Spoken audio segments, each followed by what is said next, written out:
Arratsaldeon guztioi, zazpiak izan da asteragoaz, lehenik eta behin, eskerrik asko guztioi hemen izateagatik eta ongi etorriak izan zaitezte. Este año cumplimos el 120 aniversario del fallecimiento de Sabino Arana Igoiri, que da nombre a nuestra fundación y es el fundador de nuestro partido, el Partido Nacionalista Vasco. Iniciamos por ello hoy una serie de actividades en su memoria que culminarán en noviembre con una mesa redonda sobre su figura. Hoy tenemos aquí a Luis de Gezala. Eskerrik asko, Luis, por acompañarnos esta tarde. Ekainean, gainera, Hermes aldizkariaren urrengo aleak Euskal Abertzaletasunaren lehen liderrari buruzko monografikoa izango du. Joseba Agirre Azkuenaga, Jean-Claude Larron, José Ignacio Salazar Aretxalde, Óscar Álvarez Gila eta Gotzon Lobera Rebillak idatzitako bere biografiari eta denboraren hainbat alderdiri buruzko artikuluekin, baita gaur egungo Eusko Alderdi Jeltzalearen buruden Andoni Ortuzarri egindako elkarrizketa batekin ere.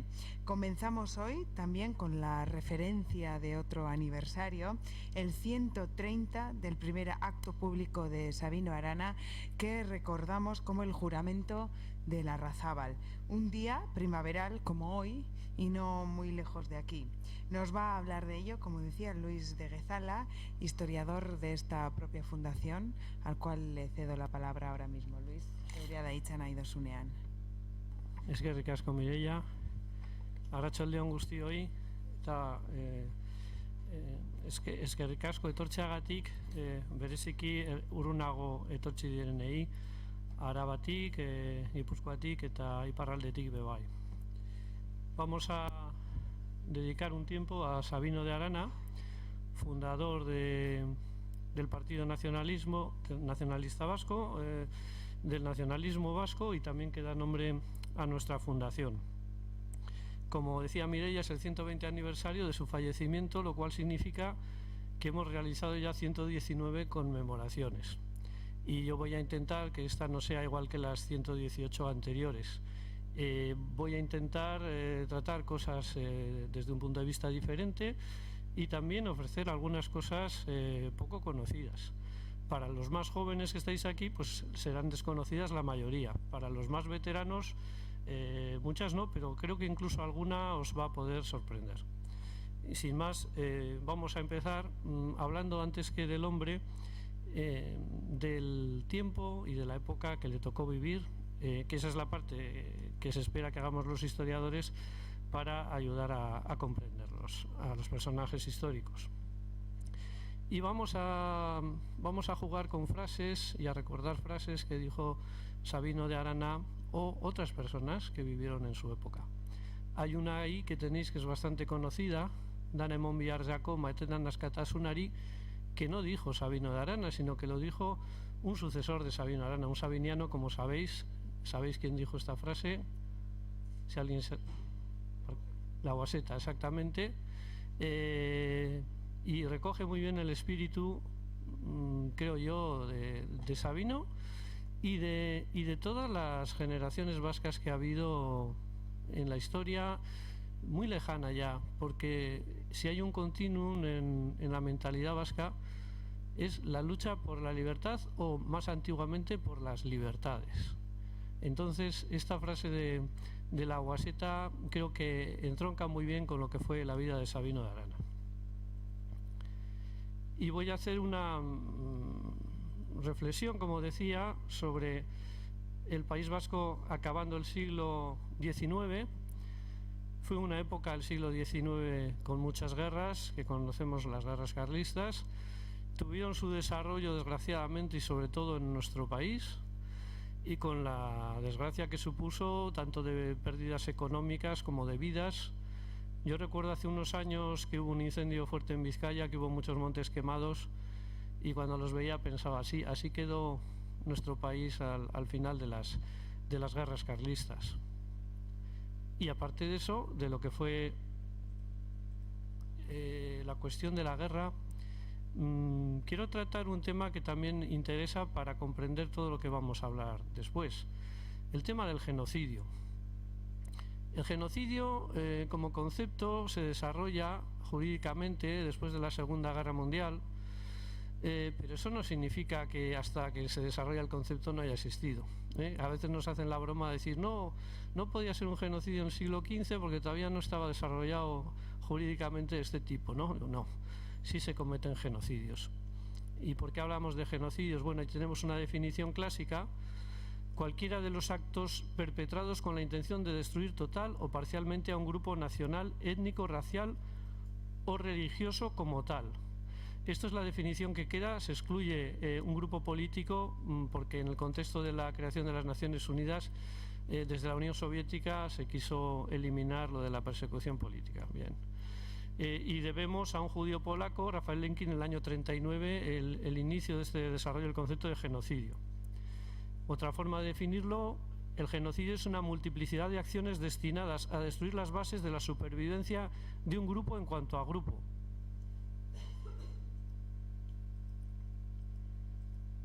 Y hay diferentes tipos y grados de genocidio. Uno puede ser físico y total. El exterminio de un país, de una identidad, desgraciadamente ha ocurrido. Exterminio físico, matando a las personas, como ocurrió en Armenia en el contexto de la Primera Guerra Mundial, como ha ocurrido desgraciadamente en otras ocasiones. Puede ser también que sea totalmente exterminio total de las personas o solamente de sus élites. El exterminio de Armenia empezó precisamente eliminando sus élites, luego al final de forma indiscriminada. Puede ser un exterminio de género, con el rapto y la posesión de las mujeres de una etnia de la que se eliminan a los hombres. Biológico.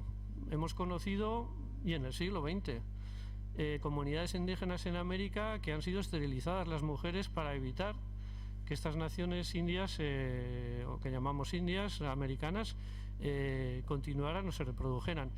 Y luego hay también un genocidio cultural. El genocidio cultural significa que no se permite la continuidad de una nación con una identidad, con una cultura, con un idioma. Y llegamos al tema de las limpiezas étnicas, que también tienen grados. Puede ser inducida o puede ser forzosa. Una limpieza étnica forzosa la realizan las autoridades por decretos, por imposición de autoridad, pero también puede ser inducida, inmigración y emigración. ¿Y cómo es inducida? Pues haciendo que las personas de un grupo determinado se avergüencen de pertenecer a él, o piensen que si transmiten a sus hijos su identidad, esto para ellos va a ser un grave perjuicio. Y entonces, por poner ejemplos a nivel del mundo, pues vamos a ver, hoy en día en Estados Unidos, pues una persona tiene más posibilidades de prosperar hablando inglés que hablando español o castellano. Y hay familias que no transmiten el idioma a los hijos pensando que van a tener más oportunidades, no van a estar considerados como minoría. Bueno, aquí en el País Vasco sabéis lo que pasó, muchos lo sabéis, los más jóvenes quizás no tengáis por qué saberlo, pero aquí también se produjo un proceso de inducción, de desaparición de los vascos como cultura y como país. En un proceso de creación de un Estado español, que el Estado español no es eterno como algunos defienden, sino que es algo que se construyó a lo largo del siglo XIX, tuvimos la mala suerte o la realidad de que se pretendió crear un Estado orgánico, es decir, un Estado que se identificaba con una única nación, con un único idioma, con una única religión, a diferencia de otros estados que no necesariamente son orgánicos, como podemos poner el ejemplo de Suiza, de Canadá, que se reconocen diferencias nacionales. En el caso nuestro, lo que se pretendió, como en muchos casos en Europa, también ocurrió lo mismo al otro lado de la frontera, en Francia, pues unificar y que todos los habitantes del país acaben hablando un único idioma, que pueda ser el francés, que pueda ser el castellano, y teniendo una única identidad nacional. Y eso es lo que os quiero comentar como el contexto en el que va a aparecer la figura de Sabino de Arana, al cual dedicamos hoy esta reunión. Y pongo a un contemporáneo de Sabino Arana, Felipe Arrese Beitia. Nació 20 años o más de una generación anterior a Sabino, falleció, como Sabino de Arana falleció joven, pues prácticamente en el mismo año, y tiene una serie de poesías. Yo las conocí, una de ellas por una canción del grupo Guernica en torno a los años 70, después de la dictadura, Euskera o Euskera, y tenía esta poesía un desarrollo que acababa diciendo: Euskara hilez gero ez nuke nahi bizi. Felipe Arrezabeitia de Otxandio ve que desaparece su cultura, que desaparece su idioma, y tiene este sentimiento en su poesía, es decir, está desapareciendo nuestro mundo, no quiero que ocurra, no quiero seguir viviendo, si mi mundo va a desaparecer. Y este sentimiento que expresa poéticamente Arrezabeitia es muy compartido en la sociedad vasca, en el pueblo vasco en ese momento. Prueba de ello es que gana un montón de concursos, de juegos florales, de actividades culturales. Dicen los entendidos que no era quizás el poeta de un mayor nivel literario, pero el mensaje que transmitía era un mensaje muy compartido. Y tenemos a Sabino de Arana Egoiri, que no le conocemos como poeta, pero que también hizo alguna poesía, y una de ellas es Lehenago hil, y tiene también frases en el mismo sentido, que dice: Inayago dot ikusi baino aberizaren amaia. Quisiera morir antes de ver desaparecer a mi país. Esta es, yo creo, la mejor manera que podemos tener de entender o comprender a estos personajes históricos. Ahí tenemos un autógrafo que conservamos en la fundación de este poema de Sabino Arana, Lehenago hil. Por eso, como os comentaba, Sabino de Arana es un hijo de su tiempo, como somos todos del nuestro. Él llega en un momento determinado en el cual hay una gran destrucción y hay una serie de cambios terribles. Nosotros ahora nos preocupamos con los cambios que se van produciendo por el avance científico, por cuestiones políticas. Para ellos el cambio fue algo terrible, porque vino de mano de una guerra, vino con la imposición externa de la abolición de nuestras instituciones tradicionales. Como sabéis, teníamos un ordenamiento propio que conocíamos como el sistema foral, y después de perder guerras, pues este sistema fue abolido, sin que los vascos quisiéramos que se aboliera. Es decir, incluso al final de la última guerra se planteó como un castigo, y de hecho fue un castigo. Y bueno, ahí tenéis otra figura de tiempo anterior a Sabino de Arana, Parraguirre, que canta al árbol de Guernica sus libertades. También un poeta, un cantante que emocionaba, a la gente cuando le oía cantar se arrodillaba en multitud, pero no había más que sentimiento, no había más que poesía, no había una acción política. Y como digo, el tiempo del siglo XIX es terrible. El final viene junto al cambio político, junto a la destrucción, un cambio económico enorme, porque se empieza a desarrollar la revolución industrial en nuestro país, especialmente en Vizcaya, especialmente en Bilbao, margen izquierda, que es un cambio de vida para las personas en una época, vosotros, muchos de los que estáis aquí lo conocéis muy bien, una época de una terrible escasez, de una situación muy difícil. Hay también este cambio de vida. De hecho, el cambio es tan terrible que mucha gente prefiere marcharse y cruzar el mundo para no tener que hacer su cambio de vida, para seguir trabajando en lo que saben, en la agricultura, en la ganadería. Antes se van a América, antes se van a otros lugares del mundo muy lejanos, que aquí mismo pasar este sistema para ellos inconcebible, de trabajar por un jornal, de trabajar en una mina, de trabajar en una fábrica, algo completamente nuevo y muy alienante para la identidad, para la dignidad de las personas.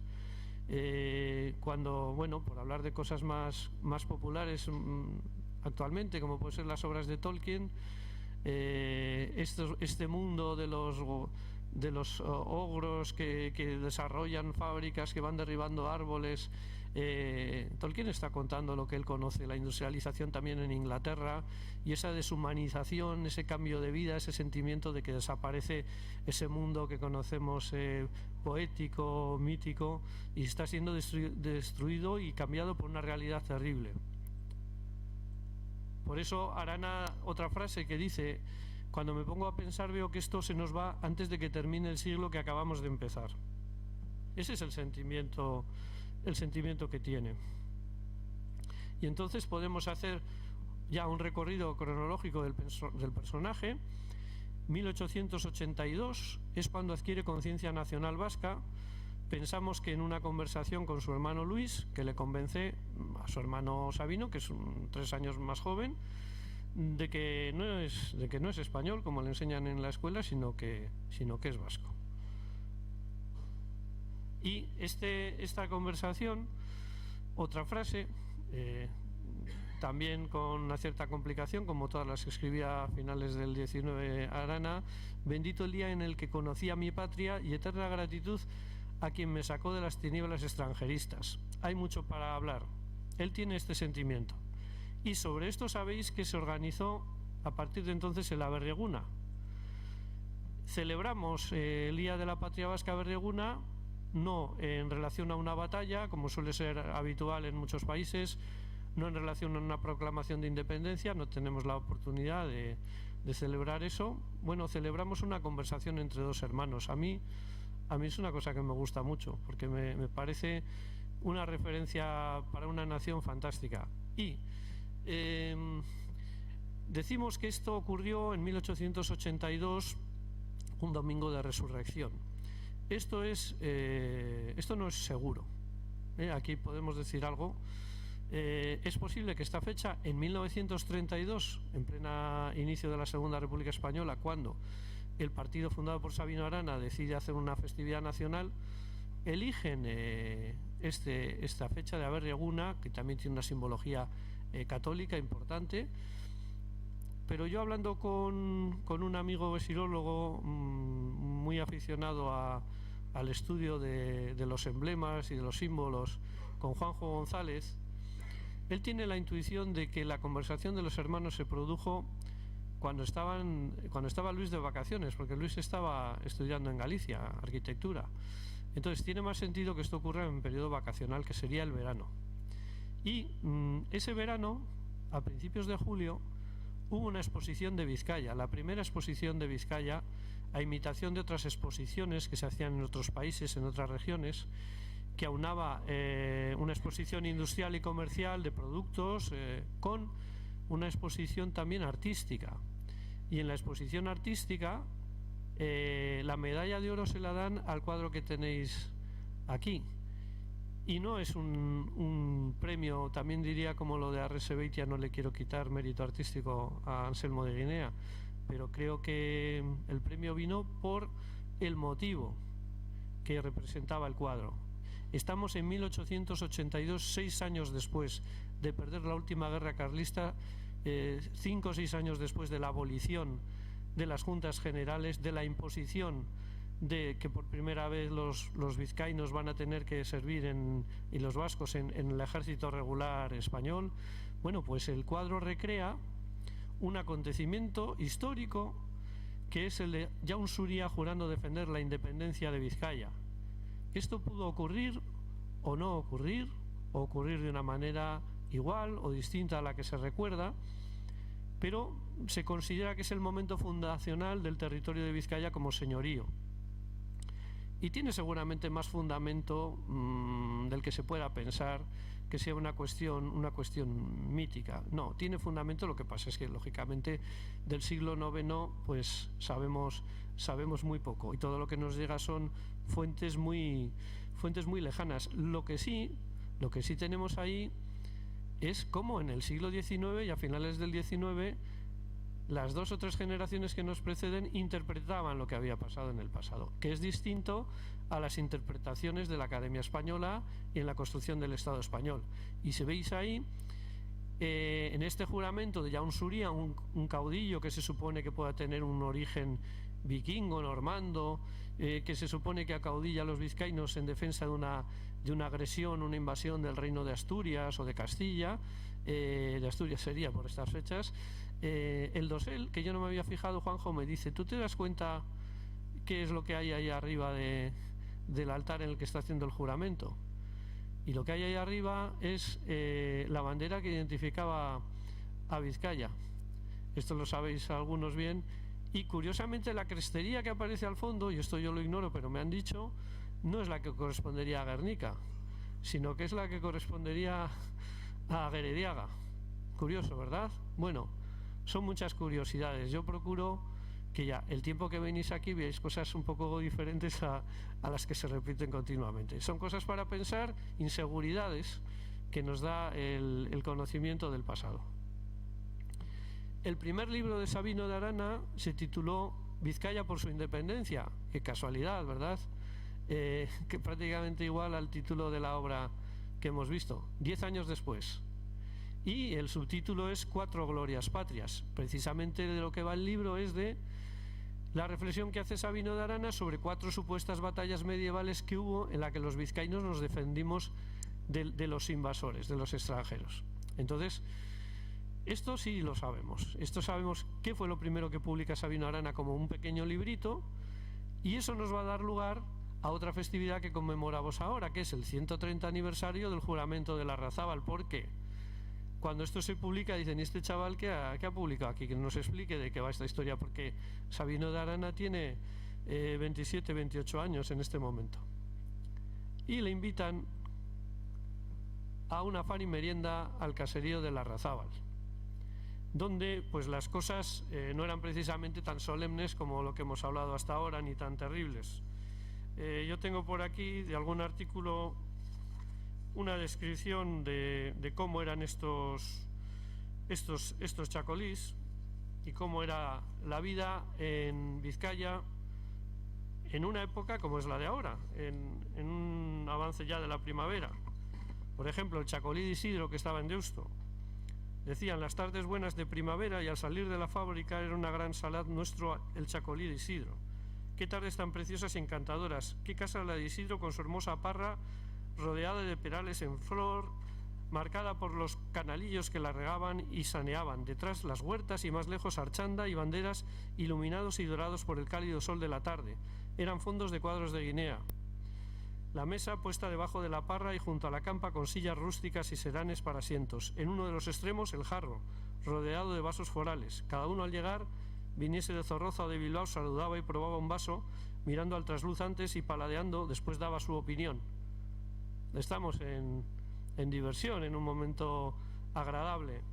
Y uno de los asistentes a este juramento de Larrazábal fue el pintor Adolfo Guiard, y Orueta comentaba que le decía a Isidro: sí, Isidro, ya está mejor, ya te lo dije el año pasado y ya has hecho. Le has tirado más de verdeja, para en todavía tiene mucha tintorera. Esta verdeja que te traje yo de Burdeos, esa, si la cuidas bien y la coges madura, esa es la uva para ti. Llegarás a hacer un sató, Isidro, como de darle a los dioses del Olimpo. En estas cosas estaban pensando. Le invitan a Sabino de Arana a que explique el libro y se encuentran pues con lo que no se esperaban, con algo, cualquier cosa menos amable y divertido. Y entonces Sabino de Arana pronunció el discurso de Larrazábal, en el cual aparece la frase que yo he querido fuera del título de esta charla y que es un poco de juego, un clickbait, para ver si se adivina, algunos ya lo sabían, en qué momento, en qué contexto pronuncia: sin pretender ni la memoria de mi nombre. El contexto es el del momento del que él hace exposición de su programa político a las personas que le han invitado.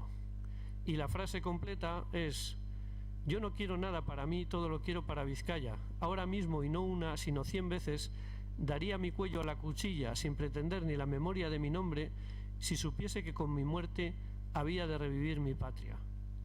Veis otra vez la misma idea, y además insistiendo: sin pretender ni la memoria de mi nombre.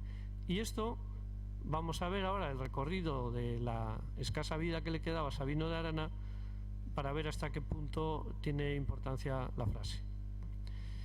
Como os decía, la cosa acabó mal. Esa farimerienda acabó mal. Discutieron mucho, el chacolí no parece que ayudó a conciliar los ánimos. La verdad es que el mensaje de Sabino era, vamos a decir, radical y rotundo, era crítico, echaba la culpa al resto de la situación en la que se encontraba Vizcaya y el resto del país. No fue nada amable. Y bueno, hubo discusión, hay versiones, incluso quien dice que estuvieron a punto de pasar de las palabras Bueno, afortunadamente no llegó la sangre al río, pero Manu Eguileo recordaba el final. Bajo el cielo estrellado de aquella noche cruelmente bella, Sabino y Luis de Arana volvieron solos y en silencio por las veredas dormidas a la orilla de los campos en fecundación. Volvieron a su casa de Abando a reanudar sus paseos y pláticas rebosantes de unción patriótica en el jardín forjador de empresas generosas en la galería abierta al despertar del sol. Es muy poético, nos da una información que hizo un buen día porque está el cielo estrellado. Y entonces sabemos, bueno, pues que aquella charla estuvo adornada de un bonito atardecer. Y hemos sabido más gracias a Iñaki Anasagasti, que recibió una información hace muy poco tiempo de la familia de los herederos del Chacolí, que recordaban cosas pues que no habían trascendido o que a nadie le había dado importancia. Y es que Sabino de Arana no se levantó en la mesa y se puso a dar el discurso, como yo creo que suponíamos la mayoría dentro del Chacolí, sino que la mesa estaba afuera, estaban bajo las parras, hacía un buen día, y él lo que hizo fue subirse al balcón que veis en la fotografía y desde allí echar el discurso. Entonces, tiene una importancia relativa, pero lo que para mí es un hecho importante y fundacional de la patria vasca, un hecho histórico, nos permite ahora conocer y situarlo mejor. Y bueno, pues iremos conociendo poco a poco más cosas para comprender mejor nuestro pasado. La cosa acabó mal, pero no estaban desanimados ni Sabino ni su hermano ni los que estaban con ellos, y 5 días después ya comienzan a publicar. Es otra constante en Sabino. Sabino de Arana es un hombre práctico, puede ser radical, pero es muy práctico y sabe lo que tiene que hacer. Por eso estamos ahora aquí hablando del, pienso yo. Y comienza a publicarse Bizkaitarra. Se les acabará conociendo como Bizkaitarras por el nombre del periódico. Y bueno, un año después, en julio del 94, se funda el Euskaldun Batzokia, en la esquina que es ahora un hotel en la calle Correo con el Arenal. Ahí lo veis, segunda planta. Ahí se ponen ellos, alquilan un local. Y bueno, también históricamente tiene la importancia de que al inaugurarlo se hizo por primera vez la Ikurriña. Y así sabemos que la Ikurriña, si alguien le quiere hacer la carta astral, nació el 14 de julio del año 94 entre las 6 y las 7 de la tarde. Y ahí empieza una actividad. Ahí tenemos una referencia a otras banderas, porque la Ikurriña en principio no es bandera de Euskadi, es bandera únicamente de Vizcaya. La iniciativa política de Sabino de Arana va únicamente dirigida a Vizcaya en un principio, porque él es, yo creo que con inteligencia también, conocedor de la historia del país, que es una historia fragmentada, conoce que el país es diverso, pero tienen un gran respeto por los diferentes territorios. Ya sabemos que al principio viajan a Navarra con la gamazada y viajan también a Iparral, es decir, tienen conciencia de país, pero ellos dicen, nosotros solo vamos a dirigirnos a Vizcaya. Y en el tema de las banderas también dicen, la Ikurriña, lo que conocemos ahora como la Ikurriña, es para Vizcaya, y el resto de territorios cada uno que se haga su bandera. Esa es la idea. Luego sabemos que la evolución no sería en ese sentido. Y luego ya una acción política, se dice que la fecha de fundación del Partido Nacionalista Vasco es el 31 de julio del 95, yo soy más de la fecha del 14 de julio del 94, pero bueno, canónicamente se piensa que cuando se constituye el primer Bizkai Buru Batzar es cuando se constituye el Partido Nacionalista Vasco. Y ahora voy a hacer un salto de continente y me voy a ir hasta Filipinas. En estas épocas, y también al final creo que podré explicar la referencia a José Rizal, que nació 4 años antes que Sabino de Arana y murió todavía más joven en 1896. José Rizal fue un patriota filipino que hoy en día es padre de la patria filipina, que fue detenido, juzgado y asesinado por las tropas coloniales españolas. Tenéis ahí la fotografía en la parte de abajo. Además, por traidor le colocaron de espaldas, para fusilarle de espaldas como una afrenta mayor, si era poco con lo de matarle. Dicen que en el último momento se dio la vuelta. Bueno, al final esto importa poco, ¿no? Pero también tenemos otra poesía para leer. La tituló en Mi último adiós, y un fragmento: en sueño de mi vida, mi ardiente vivo anhelo, salud te grita el alma que pronto va a partir, salud al que es hermoso caer por darte vuelo, morir por darte vida, morir bajo tu cielo y en tu encantada tierra la eternidad dormir. Antes de que le maten escribe esta poesía. Yo veo relación de dar la vida, de sentir la patria. Lo que pasa es que, claro, aquí hay una parte que no está de acuerdo, bueno, por eso le asesinan. Hoy estaba leyendo la sentencia de muerte de José Rizal y le presentan, en la sentencia de muerte, le definen así: don José Rizal Mercado y Alonso, natural de Calamba, provincia de La Laguna, de 35 años de edad, soltero, médico, mestizo chino. Esto dice la justicia en la sentencia de muerte de José Rizal. Y bueno, también metieron ellos poesía, los que le fueron a asesinar. Las sentencias del 28 de diciembre le asesinaron el 30. Se dieron una celeridad que para otras cosas la justicia española no suele tener.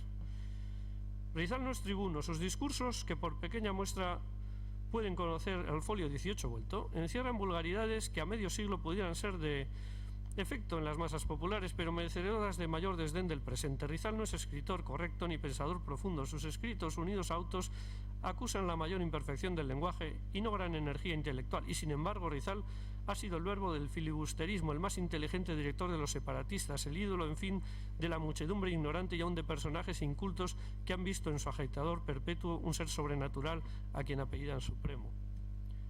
Que no parece que ha cambiado tanto la literatura del supremacismo a lo largo de estos 130 años. ¿Y por qué menciono a Rizal también? Pues porque en el proceso tuvo oportunidad de renegar de su concepto de patria filipina, pero se limitó a decir que él no había apoyado a los que se habían sublevado en armas porque le había parecido que era pues demasiado pronto, que era una forma desorganizada, y en la sentencia de muerte ponen, él dice que no está de acuerdo con la insurrección, pero no lo dice porque no esté de acuerdo con la unidad de España. Y de esto ellos siguen hablando, de que ataca a la unidad indivisible de la patria española en esta parte de España, porque entonces hay que recordarlo, y en el acto judicial pone Filipinas era España. Entonces esta zona de España tan sentida para nosotros quiere la independencia Rizal. Entonces a lo que voy es que Rizal no se retracta en lo fundamental, y podía haber salvado la vida, pero no lo hace y le asesinaron. Después explicaré la relación con Arana. Arana, como decía, es un hombre pragmático, de una fase inicial fuerte y enérgica, acaba decidiendo integrarse en el sistema político que había, que era corrupto, caciquil y muy poco democrático. Por mucho que hoy en día nos lo presente como una democracia perfecta, no era eso ni nada parecido, pero él hace una gran labor para conseguir ser elegido diputado provincial para la Diputación de Vizcaya. E inmediatamente los éxitos electorales vendrán acompañados de represión. Ahí hablamos de 1902 ya, cuando le detienen por mandar un telegrama de felicitación a los Estados Unidos de América por haber reconocido la independencia de Cuba después de 4 años antes haber ganado la guerra al Imperio Español. Como todos sabéis, hablábamos a la mañana con los compañeros el desastre de Cuba. Digo, ¿cómo el desastre de Cuba? ¿El desastre para quién? Es decir, ¿es desastre porque España deja de tener dominio sobre Cuba y Filipinas? Así visto, sí. Todavía se habla del desastre de Cuba. Y bueno, más elementos que aparecen. Y en el mismo Bilbao, la fragata argentina Presidente Sarmiento. ¿Y qué tendrá que ver con esta historia, esta fragata? Pues no. llega a Bilbao y se le hace un gran recibimiento. Es una fragata argentina de una república que se ha independizado del Imperio Español hace ya muchos años, pero aquí llega y el recibimiento es muy caluroso. Todavía los que conocéis Bilbao, en la calle Buenos Aires, tiene su origen el nombre por un acto de honor a esta visita. ¿Y qué pasó? El Partido Nacionalista Vasco tenía entonces 11 concejales. Estamos en 1902, muy pocos años después de iniciada la actividad política de Sabino Arana. 11 concejales eran del Partido Nacionalista Vasco y a 10 se les suspendió de sus funciones. Y con argumentos, aquí tenemos alguno, el de la Real Orden. Se le suspende por el manifiesto deseo de separación de la madre patria, puesto que el felicitar a una nación extranjera en nombre de un partido o fracción que usa el adjetivo nacionalista sin añadir español ataca a la Constitución una e indivisible. Es que ni siquiera habían dicho nada, o sea, si veis el saludo no hay nada, ninguna proclamación de nada. Bueno, el mismo señor que redacta esta Real Orden, un ministro Segismundo Moret, que cuando Sabino Arana está en la cárcel, está enfermo, dice, se le atribuyen las frases: será más gallardo que muera en la cárcel, o la tranquilidad de España bien merece la vida de un hombre. Bueno, pues esto pasa.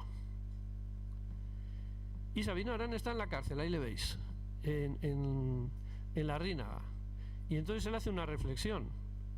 Dice, a ver, hemos hecho un esfuerzo terrible para conseguir ganar unas elecciones. Un esfuerzo pues de compromiso, un esfuerzo económico, de todo tipo. Ganamos las elecciones y a la primera de cambio nos suspenden. Y llega a decir, sería mejor que nos trataran como los anarquistas. Dice, a los anarquistas no les dejan presentarse a las elecciones y ya está, pero nosotros nos ahorramos todo el esfuerzo, porque si al final el resultado es que no vamos a poder tener estos concejales por un saludo, por cualquier cosa. Y entonces llega lo que se ha conocido como la evolución españolista, la promoción por Sabino Arana de la Liga de Vascos Españolista desde la cárcel. Y es una Liga de Vascos Españolista que dice que uniendo a navarros, guipuzcoanos, alaveses y vizcaínos se consagre a recabar de los poderes de Madrid por las vías legales la mayor felicidad a que pueda aspirar dentro de la unidad del Estado español. Mi interpretación es que Sabino de Arana piensa que el País Vasco va a desaparecer como país, como cultura, como identidad, y que si queda un resquicio de alguna forma para seguir trabajando a su favor, hay que hacerlo. Si el Partido Nacionalista Vasco, por el nombre, como habéis visto en la Real Orden, ya es censurable, ya es, vamos a decir, ilegalizable o no se permite su práctica política, pues hacemos una liga que sea española, españolísima de las Vascongadas, y que acate la unidad de la patria en cada borde de cada folio de los estatutos para poder hacer algo. Porque él tiene siempre esa actitud.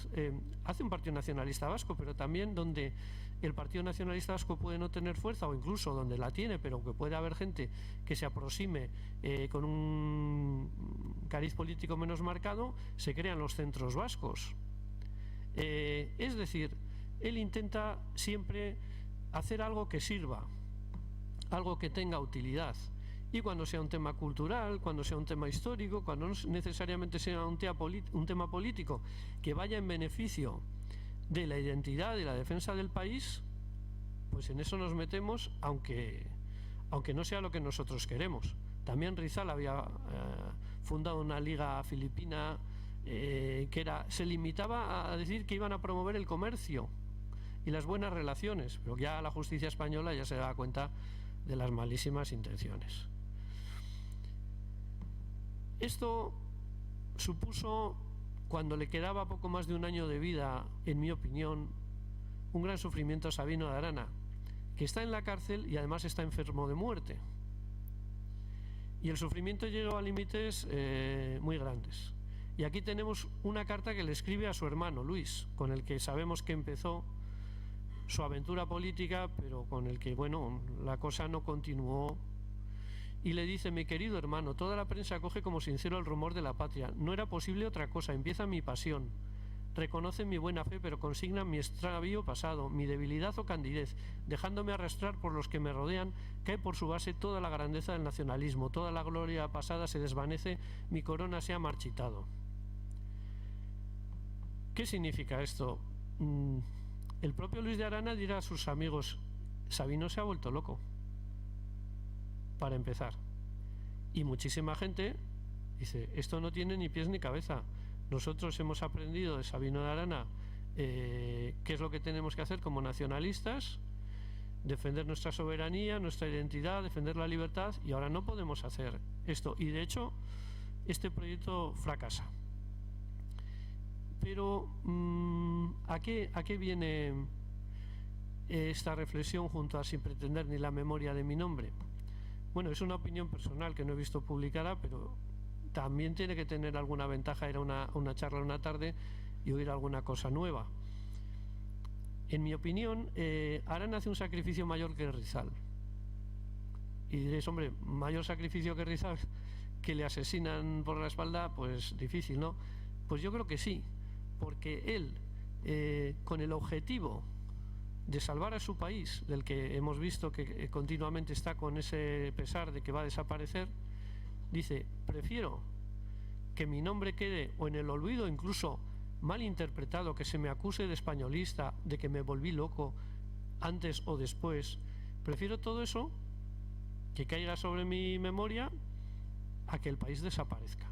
Y como veo que esta es la única alternativa, a él se le ocurre en ese momento, voy a propugnar esta a costa de mi deshonor. Esa es la razón por la que he titulado esta reflexión: Sin pretender la memoria de mi nombre. Y bueno, luego sabemos lo que pasó. Se mantuvo Sabino de Arana como un referente nacional vasco, muy poco cuestionado. Incluso los años que siguieron hasta que hubo alguna cuestión de su doctrina fueron quizás excesivos, pero ha sido un referente para los nacionalistas vascos hasta fechas muy hasta estas mismas fechas. De los pecados de Sabino de Arana y de las críticas que ha recibido en Sabino de Arana, yo prefiero que entrar en un turno de preguntas y hablar de ellas, porque es muy importante. El sentido, mi opinión: Sabino de Arana ha sido sobrevalorado por sus seguidores, se ha presentado poco menos que como una figura mesiánica, asimilada incluso a Cristo por los católicos, por su pasión, por su sacrificio. Encima el Vizcaya eran creo que 12 y el 13, es decir, hay una serie de elementos en su simbología, en su mentalidad, que lo elevan de gran categoría. Y por el lado contrario, desde el españolismo, pues ha sido el satanizarlo, el criminalizarlo, el atribuirle todo tipo de males y delitos, porque en esa otra interpretación, si no hubiera sido por Sabino de Arana, no hubieran existido los vascos. Los vascos los inventa Sabino de Arana, incluso se llega a decir que el euskera lo inventa Sabino de Arana en su maldad, pues para que haya un idioma diferente y los vascos nos sintamos distintos de otros países, ¿no? Bueno, esto es hablando con rapidez, pero aquí tenemos el año 36, un batallón de Gudaris tomó el nombre de Lehenago Hil, como sabéis, la poesía que hemos visto antes, y además, tristemente, con el mismo sentido. Ellos también preferían morir que ver desaparecer su patria. Y bueno, como un tema un poco más alegre para no acabar tan triste, el año 46 en Barcelona se siguió resistiendo. La dictadura estaba ya completamente consolidada y un grupo de resistentes vascos publican una revista que se titula Pueblos del País Vasco. Y la victoria de ellos fue sobre la censura franquista, de dos formas que vais a ver y a mí me impresionan. porque en la portada es una revista además que sale con un montón de publicidad, no penséis que es algo clandestino, no, es una revista muy bonita, con muchas imágenes, estampas, dibujos del País Vasco. Y fijaros la dedicatoria que tiene, la he puesto agrandada, la dedicatoria que viene en la base de la portada. En pueblos del País Vasco colaboran José Aristimuño, Luis Álava, Ramón de Azcue, Serapio Mendarte, Félix Larrañaga, Esteban de Urquiaga, Azurmendi y Marquiegui, entre otros colaboradores, a los que, por el desinterés con que se han prestado, esta edición les queda profundamente agradecida. Y sabéis los más veteranos que todos estos fueron abertzales asesinados. Abertzales asesinados por los franquistas. Empezando por Aitzol, José Aristimuño, el sacerdote, Luis Álava, hace poco hablábamos de él, de que fue resistente clandestino en la Red Álava. Le acababan de asesinar 3 años antes de esta publicación. Y ellos tienen, vamos a decir, los bemoles, por hablar de forma musical, de atreverse a sacar una publicación dedicándosela. Y no solo queda ahí la cosa, porque si pasamos las hojas nos encontraremos una página dedicada al abuelo, Aitona, que los censores seguramente no reconocieron la fotografía, pero veis quién está ahí, en el año 46, publicado en Barcelona, Sabino de Arana y Goiri. Y he ampliado también la frase que ellos destacan, porque le presentan como un lírico, como un poeta. Claro, no pueden decir que era un político fundador del PNV y del nacionalismo vasco. Es interesante leer el texto, y la frase que destacan ahí, justo en el centro: Inla idol lehenago ikusi baino. No dicen más, pero los abertzales ya saben lo que quieren decir. Y con estas frases y poesías y pinceladas he llegado a un tiempo prudente para dar un paso a contestar a preguntas que podáis querer hacer.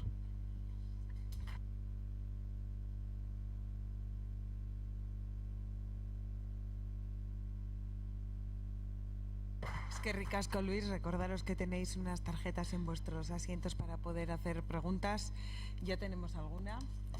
Luis, ¿qué opinión tienes de que Sabino mitificó la supuesta batalla de Arrigorriaga con Juan Suría por testigo, y muchos creen erróneamente que Arrigorriaga significa el lugar de la piedra roja relacionado con aquella batalla y la sangre que derramó, cuando no lo es? Bueno, pues que Sabino mitificara es lo normal que se hacía en la época de Sabino y que se hace todavía. Todos mitificamos nuestros hitos, y unos celebran unos y otros celebran otros. Cuando los hitos son medievales, como comentaba al principio, pues las referencias fundadas de los hechos son escasas, porque se basan en crónicas que escribe la gente, normalmente no por interés científico, sino por fundamentar que tal señor o tal rey tiene derecho a algo o lo deja de tener, o fundamentar relatos en favor de unos linajes o de otros. Entonces, el fundamento, yo creo que tiene un fundamento histórico cierto, porque evidentemente existe un señorío de Vizcaya que se ha defendido para resistir vasallajes o menos, porque al final era la Edad Media, era lo que hacían. Yo recuerdo una historia muy bonita de Alfonso XI entrando en Vizcaya con su tropa, el siglo XIV, consigue entrar en Bilbao, le rinden todos pleitesía, es el mejor señor que podemos tener en la vida, y sigue para adelante, y cuando llega a Gaztelugatxe se encuentra que hay resistencia, porque los que siguen el vasallaje a la señora de Vizcaya se hacen fuertes ahí, y ahí está Alfonso XI poniendo sitio al peñón, llevando sus armas de asalto, sus ballestas, sus catapultas. Y los propios cronistas de Alfonso XI lo dicen, como estaban muy bien abastecidos de víveres y de agua, y el sitio es muy complicado para pasar porque es muy estrecho, pues al final, después de un tiempo, el rey decidió volverse y se tuvo que ir con el rabo entre las piernas, Alfonso XI. Es decir, bueno, es la Edad Media, son incursiones que se hacen, y evidentemente alguna hubo en el siglo IX y en todos los siglos, y hubo momentos en que los vizcaínos se defienden los de fuera de los de al lado. Eso Luego la interpretación que hace Sabino ni siquiera es original, porque como veis ya le viene expresada en un cuadro, y es algo que no inventa Sabino, él sigue una tradición. ¿Qué pasa? Que cuando escribe un libro lo dedica a 4 glorias patrias. Entonces, eso es lo que me parece referente a ese tema. El tema de Arrigorriaga o no Arrigorriaga, bien, se habla de Arrigorriaga. Yo creo que pudo ser más cerca de la ría de Guernica, algún asentamiento normando o vikingo que pudo haber, porque siempre se habla que es un rey del norte, hijo de una escocesa. Bueno, es una época que los normandos tienen asentamientos por la costa de toda Europa, y que algún caudillo, un militar de estos, pues, encabeza una resistencia de los locales a esta tropa que viene de Asturias. Pienso que por ahí puede ser la cosa, pero no es más aventurado ni menos fundado el relato de Arana que el de los de la Real Academia de la Historia Española. Y otra pregunta que dice: ¿cree usted que Sabino de Aranegori era racista? Esto ya estaba preparado, es decir, ya tenía pensado algo, ¿no? Porque, a ver, es que cuando se anuncia esta charla nos salta una alarma del tema de prensa y tal, que desde un medio ultraderechista como de Objetive dice que la Fundación Sabino Arana va a celebrar a Sabino Arana coincidiendo con lo que está pasando con el racismo y Vinicius, creo que se llama un futbolista, ¿no? Vale, entonces, vamos a ver. Yo creo que si hubiera querido Sabino Arana no hubiera podido ser racista. Y lo voy a explicar.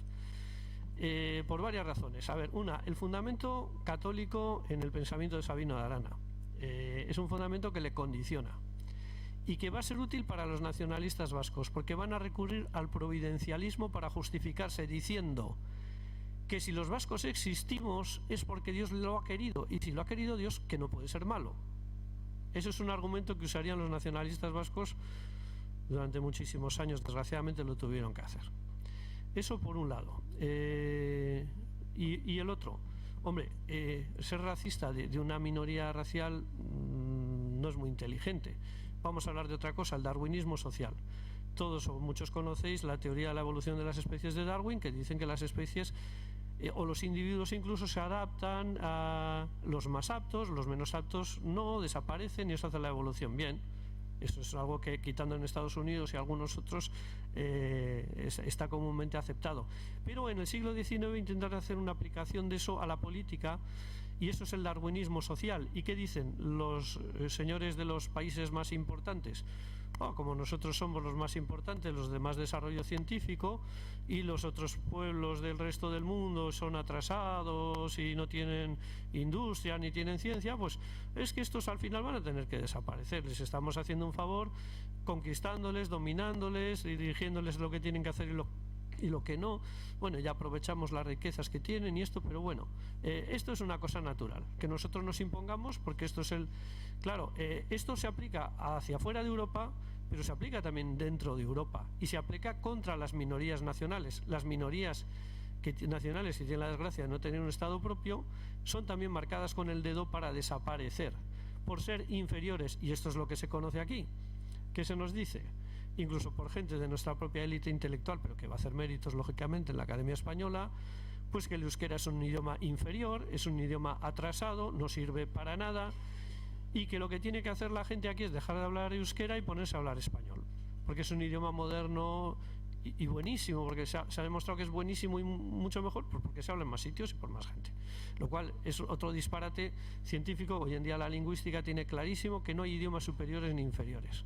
Los idiomas son distintos, y si tienen mayor o menor distribución obedece a acontecimientos históricos y políticos, porque el castellano se hablaba pues en una época pues menos que se hablaba otros idiomas de la cuenca del Amazonas. Es decir, eso es un disparate, pero lógicamente los que tienen que ir en contra del racismo y la teoría de que hay razas superiores e inferiores son las señaladas para desaparecer.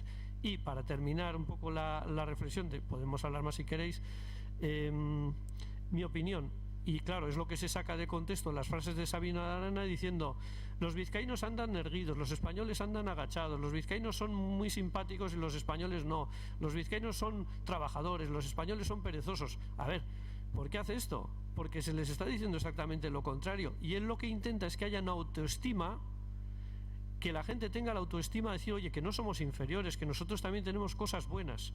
Esa es la forma que se entiende. Lo que sí se puede criticar de Sabino de Arana, pues que dijera esto, se saca de contexto. Hombre, un vizcaíno por ser vizcaíno no tiene que andar mejor, ni ser más honesto, ni más guapo que un español. Eso es evidente. Pero él lo está diciendo, con perdón por la analogía, como si está diciendo Martin Luther King que los niños negros no son más tontos que los niños blancos. Por mucho que les estén diciendo, oye, que está demostrado que los niños negros, esto de que vayan a las clases con los niños blancos es malísimo porque baja el nivel, y bueno, de esto todavía no hay ni que en Estados Unidos, esto se está oyendo todavía, ¿no? En el maltrato que se da a la inmigración, que no se da cuenta que unas cuestiones sociales no se tienen en cuenta y se intenta atribuir a razas y a culturas.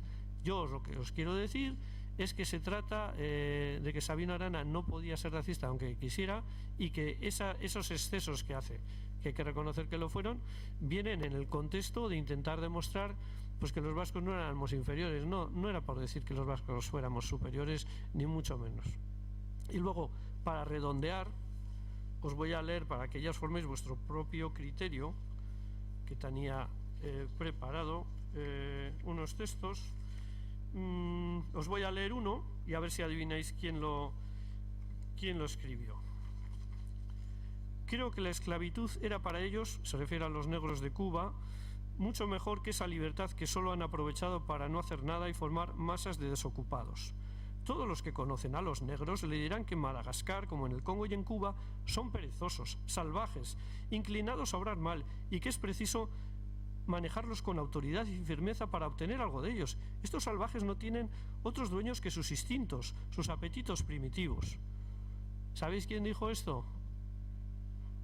Cánovas del Castillo, el presidente del gobierno español cuando asesinaron a Rizal, al que llamaban macaco. Eso lo dice Cánovas del Castillo. ¿Habéis oído hablar alguna vez en Telecinco, en Antena 3, en La 1, en algún Teleberry que Cánovas fuera un racista? No. ¿Sabéis de Washington, que tenía dentadura postiza? ¿Nos acordamos de Washington por la dentadura postiza? Pues tampoco. Os voy a leer otro texto a ver si adivináis de quién es. A tan alto grado de intensidad llega la caridad de las naciones europeas que ya no se contentan con ejercitarla en sí mismas, sino que las lleva al sacrificio por civilizar a los hombres de color. De ahí la conquista de las Américas por los españoles y las demás conquistas llevadas a cabo por la raza blanca.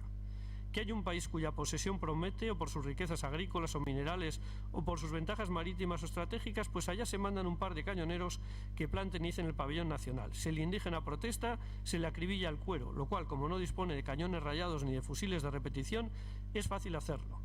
Y serán los invasores tal traza de buenos profesores en instruirle al natural del país en los elementos de cultura, que para cuando puede enterarse de la manera de explotar las minas, de cultivar los campos, de construir puertos o establecer industrias, mira en su alrededor y ve extinguida su familia y usurpado su hogar.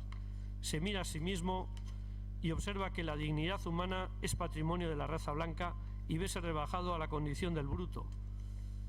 ¿Alguien sabe quién escribió esto? Esto lo escribió Sabino de Arana y Goiri.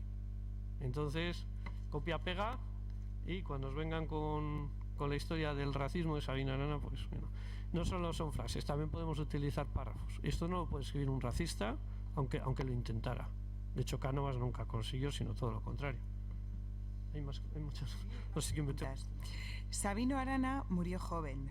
Por edad fue un inicio de valores, formas, etc. Después de su muerte, sus colaboradores fueron nacionalistas, pero con lazos para estar unidos a España. Es una pregunta, ¿eh? Después de su muerte, sus colaboradores fueron nacionalistas, pero con lazos para estar unidos a España. ¿Tenía mentalidad de bilbaíno? Complicado ya con lo de los bilbaínos. Sí, era bilbaíno. De hecho, se ha interpretado, yo creo que mal. Tiene una tristeza por la anexión de Abando a Bilbao, pero no como se ha querido ver. No está en contra. Era una persona moderna y que iba a favor del progreso y de una evolución. Está la pregunta un poco complicada, a ver si la puedo entender, si no te importa. Y otra vez. Sí. Después de su muerte, Sí. ¿sus colaboradores fueron nacionalistas pero con lazos para estar unidos a España? Bueno, colaboradores y sucesores. Claro, estamos hablando de un porcentaje de la población, si contamos de su propio partido político, si contamos de otros partidos abertzales, es un porcentaje de la población que hoy en día es mayoritario. Entonces, en esto, lógicamente, hay diversas interpretaciones, diversas sensibilidades, diversos grados. Tampoco es lo mismo en los diversos territorios, tampoco es lo mismo en las diversas épocas, ni en las diversas coyunturas. No puedo dar una respuesta general.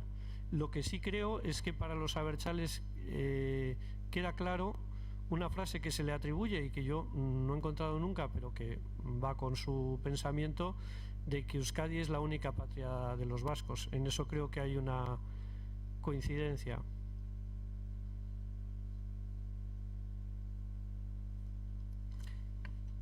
Hay quien reivindica a Arturo Campión como referente más completo de la fundación del nacionalismo vasco.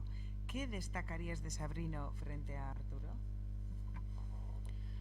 Arturo Campión es un personaje interesantísimo, histórico, de Navarra. Promueven la idea éuskara en Navarra. Al final yo veo que hay diferentes formas de ver el país desde los diferentes territorios, porque los territorios son diferentes. Las historias de nuestros territorios desgraciadamente han sido muy distintas. La historia de Navarra ha sido muy diferente a la historia de Vizcaya o la historia de Lapurdi. Entonces, Campión hace un esfuerzo. A mí me entusiasma, recomiendo mucho un cuentito que tiene que se titula El último tamborilero de Raondo. Y tiene una producción intelectual grande, también como novelista, pero Campión no da el paso a crear una organización política. Yo creo que lo que más le distingue a uno del otro es ese, y Campión acabará vinculado a ese Partido Nacionalista Vasco de una u otra manera. Tuvo una vida larga hasta la Guerra Civil. Yo creo que es muy interesante conocer a Arturo Campión, pero que la mayor diferencia sería esa, que Campión no pasó del plano de la cultura, y Arana hizo algo trascendente como iniciar un movimiento político nacionalista vasco moderno. Engels propuso la eliminación física del pueblo vasco en lo que es el primer llamamiento a un genocidio. Lo hizo en su publicación alemana a mediados del siglo XIX. Puede ser, lo estoy interpretando bien, ¿verdad? He leído bien, vamos. Bueno, Engels habla de pueblos ruina. Y esto va a entrar en la dinámica de lo que he comentado antes del darwinismo social, desde la óptica de Engels determinada.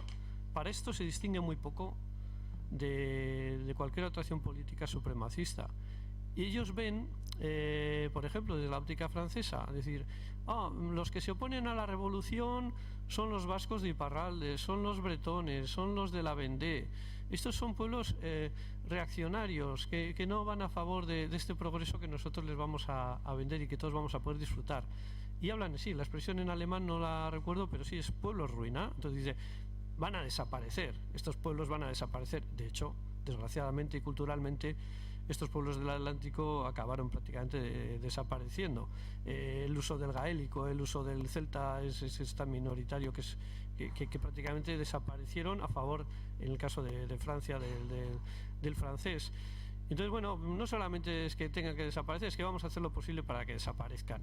Es un concepto, desde luego, con el que yo no estoy nada de acuerdo. Me parece muy poco democrático, muy poco defendible, muy poco digno para la dignidad del ser humano y de los pueblos, que, como digo, pienso que todos, pequeños y grandes, tienen derecho a seguir existiendo, lo mismo que las personas. Aquí galdera gehiagori dagoen, alguna otra cuestión, consideración, tenéis tarjetas o si no con el micrófono de viva voz. No sé si alguien tiene algo más que preguntar, consideración. Ha quedado todo claro, entonces. Ane, ez dakit... Sí, no, el micro eso no es para que se oiga en la sala, que se oye perfectamente, sino es para que quede grabado para luego colgarlo en la web. Y si no es con el micro, no se puede.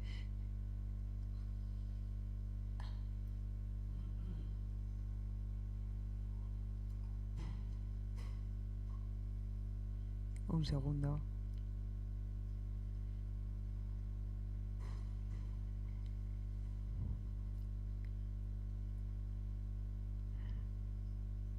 Micro, Anne.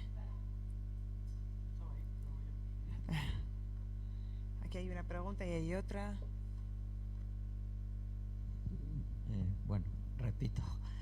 Cuando, vamos, he oído como un poco lo de bilbaíno en el escrito, yo un poco, la idea, vamos a decir, en la guerra, cuando Bilbao estuvo el cinturón de hierro, anteriormente con Zumalacárregui, digamos que Bilbao tenía unos sentimientos a nivel político diferentes, yo no soy ningún experto, que el resto, vamos a decir, de Vizcaya a nivel que el medio rural, vamos a decir. Sabino Arana, vamos a decir que es de Bilbao, bueno, de Abando, pero bueno, bilbaíno. ¿No fue también su sentimiento para hacia afuera, a nivel, iba a decir Vizcaya, para que luego iría a nivel, vamos a decir, bueno, Euskal Herria, o una mentalidad ya nacionalista por costumbres, idioma, vamos, etcétera? De eso digo, el concepto de bilbaíno, a ver si van los tiros un poco por ahí, vamos. Bueno, de este tema, Bilbao ha sido un problema para Vizcaya, porque Bilbao ha sido demasiado grande. En la construcción de Vizcaya, en los ordenamientos forales, hay una representación por territorios paritaria, que está muy bien cuando los territorios, las localidades son de un tamaño similar, pero cuando hay una que es el 10% y tiene el 1% de la representación, esto supuso un problema para el ordenamiento foral. Eso para empezar. Y luego la cosa se agrava porque desde la administración española se nos quiere imponer la capitalidad. La capitalidad no es algo que quisiéramos los vascos. Nuestros territorios, quitando el Reino de Navarra, no tenían capitales y se procuraba evitar. Por eso las juntas generales se hacían en Guernica y no se hacían en Bilbao. Los corregidores sí que querían vivir en Bilbao porque era más cómodo, era la ciudad más importante, donde había más comodidades. Es decir, la relación de Bilbao con el resto del señorío desde la edad moderna no ha sido buena, y eso lo conozco un poco porque yo hice la tesis sobre la Zamacolada, en la cual en 1804 esto queda muy en evidencia, no, esa mala relación de bilbaínos con el resto de los vizcaínos. Dicho esto, y Sabino de Arana, es muy gracioso un tema, desde los que escriben la historia como les gustaría que hubiera sido, y ya con ideas prefijadas. Sabino de Arana era hijo de Santiago de Arana y sobrino del hermano de Santiago Arana, que era Andrés Arana. Andrés Arana, conocido liberal; Santiago Arana, conocido carlista. Entonces, los que escriben la historia sin necesidad de conocer documentos, como por ejemplo señores como John Juaristi, hicieron una historieta en la que decían que Santiago de Arana, que era un carlista y un retrógrado, se había opuesto a la integración de Abando en Bilbao, y que Andrés de Arana, que era un liberal, una persona de mundo, una persona inteligentísima por ser liberal, pues que había estado a favor. Luego nos vamos a los documentos y resulta que Santiago de Arana había estado a favor y Andrés de Arana había estado en contra. Entonces quiero decir hasta qué punto los clichés y las etiquetas nos funcionan. Cuando decimos que Bilbao era liberal, en la primera guerra carlista no lo fue. Y en la segunda, ¿qué pasa? Es que la guarnición española del ejército está aquí.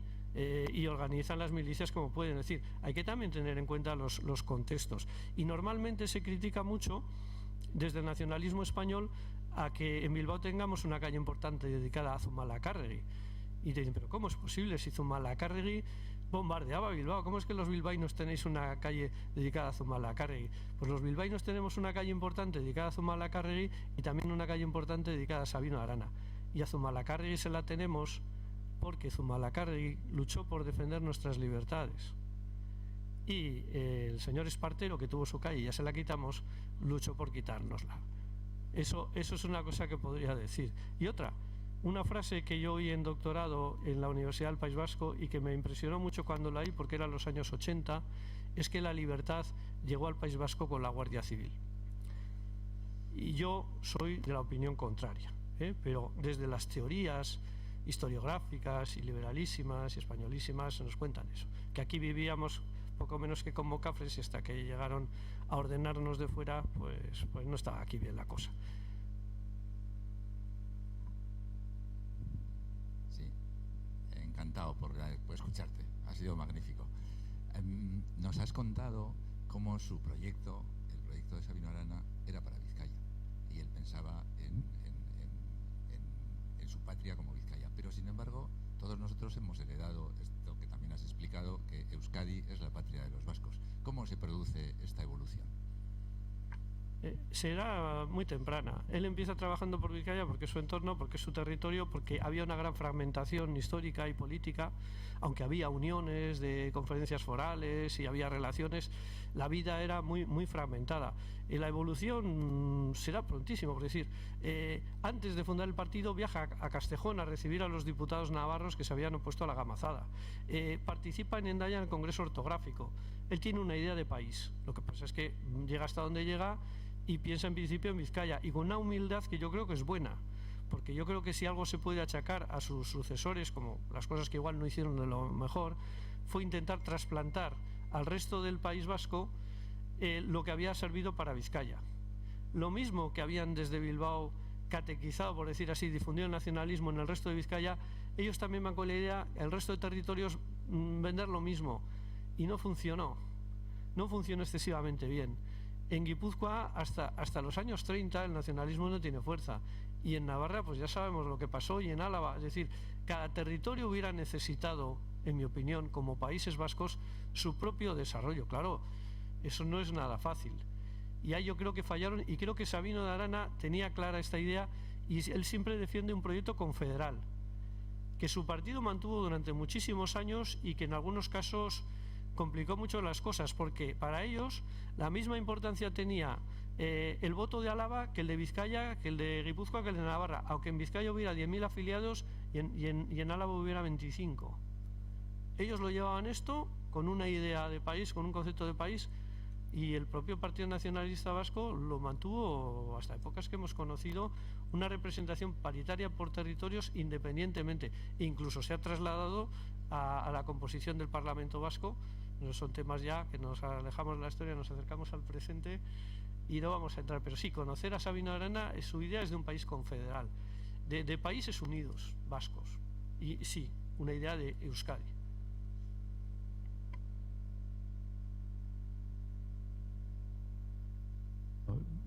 Lo mío no es exactamente una pregunta, es más bien una queja sobre los historiadores, porque todos los países tienen sus mitos, tienen derecho a tener sus mitos.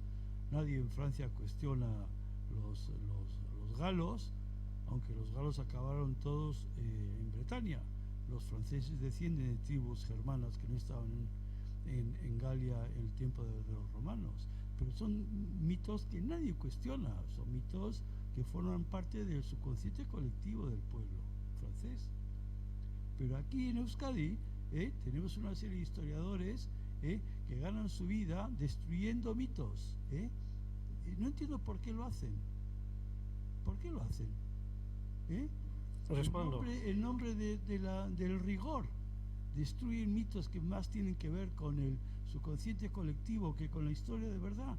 Y eso hace en un país cuya cultura es de origen oral. ¿Qué te parece de todo esto? Bueno, es un tema que a mí siempre me ha interesado mucho. Respuestas cortas. Hay un circuito académico español, no hay un circuito académico vasco. Cómo funcionan las cosas en la universidad. De este departamento te invito a ti, participo en tu tribunal, apoyo tu proyecto, te publico tu artículo. Mira, precisamente en redes sociales comentaba ayer que la revista Historia Contemporánea de la Universidad del País Vasco, su número creo que es el 72, ha batido un récord propio, porque ha publicado 10 artículos, de los cuales ¿sabes cuántos estaban dedicados al País Vasco? Dime una cifra, de 10. 0. Esto para mí es un récord, y todavía amigos historiadores te dicen, no, claro, porque es que está mal visto publicar aquí de lo de propio, entonces es mucho mejor que a ti te publiquen en Murcia publican en Extremadura, de esta forma puntúa muchísimo más, y como lo que vamos es a puntuar, eso por un lado. Un circuito académico, es una ventaja que tiene un Estado. Un Estado tiene su propio circuito académico. Yo creo que con un Estado propio ese problema se solucionaría bastante. Y luego hay otra cuestión. En contra de lo que he tenido que aguantar toda mi vida, los historiadores somos personas que tenemos ideología. No existe ningún historiador que no tenga ideología. Todos tenemos la nuestra. Y desde la Academia Española se ha pretendido que los únicos que teníamos ideología éramos los nacionalistas vascos o los nacionalistas catalanes, y que los nacionalistas españoles, lo suyo, vamos, era ciencia pura. Y sabemos precisamente que no es eso, ni se acerca a serlo. Entonces, respecto a los historiadores, te diré que yo pienso lo que Gabriel Jackson, un hispanista norteamericano, que dice: lo que tenemos que hacer los historiadores es explicar cuál es nuestra ideología. Mira, yo soy anarquista, yo soy comunista, yo soy nacionalista vasco, explico mi concepto de la vida, estoy a favor de la democracia, estoy en contra, me parece bien la discriminación de género, me parece bien esto otro, y una vez que ya tú sabes quién soy yo, ahora vas a leer lo que he escrito y lo fundamento en estas fuentes, esto y esto.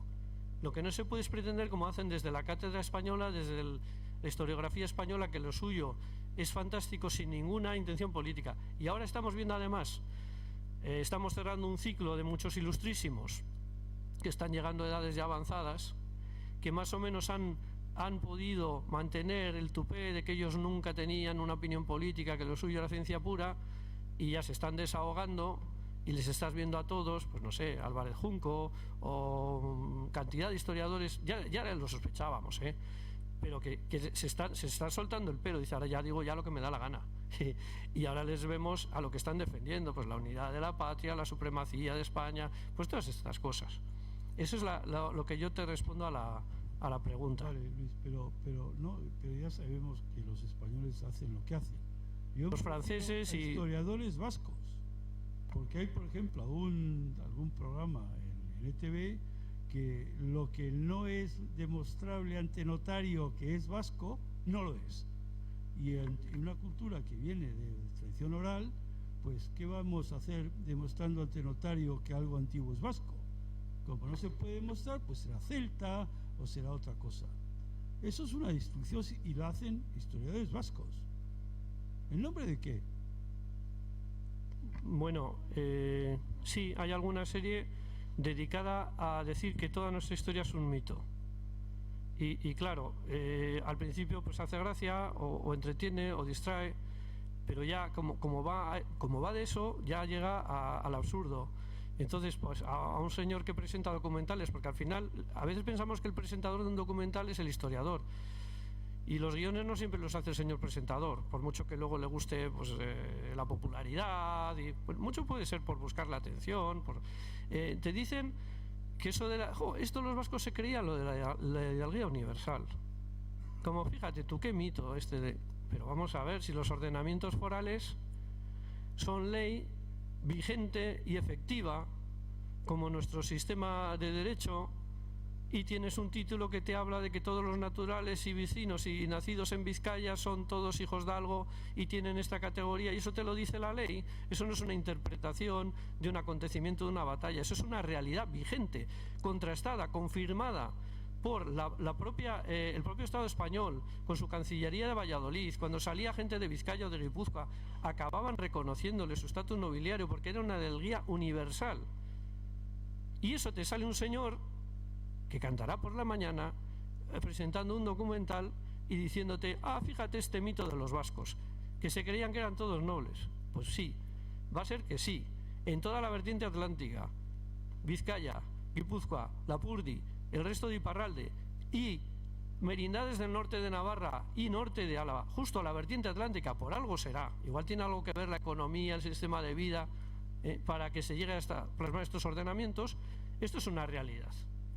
Pero bueno, eso ya es una pena que en nuestro sistema educativo no preparemos a nuestra gente joven primero, para tener espíritu crítico y segundo, para tener unos mínimos conocimientos de nuestro pasado y se tengan que guiar y fiar pues de las cosas que salen en televisión.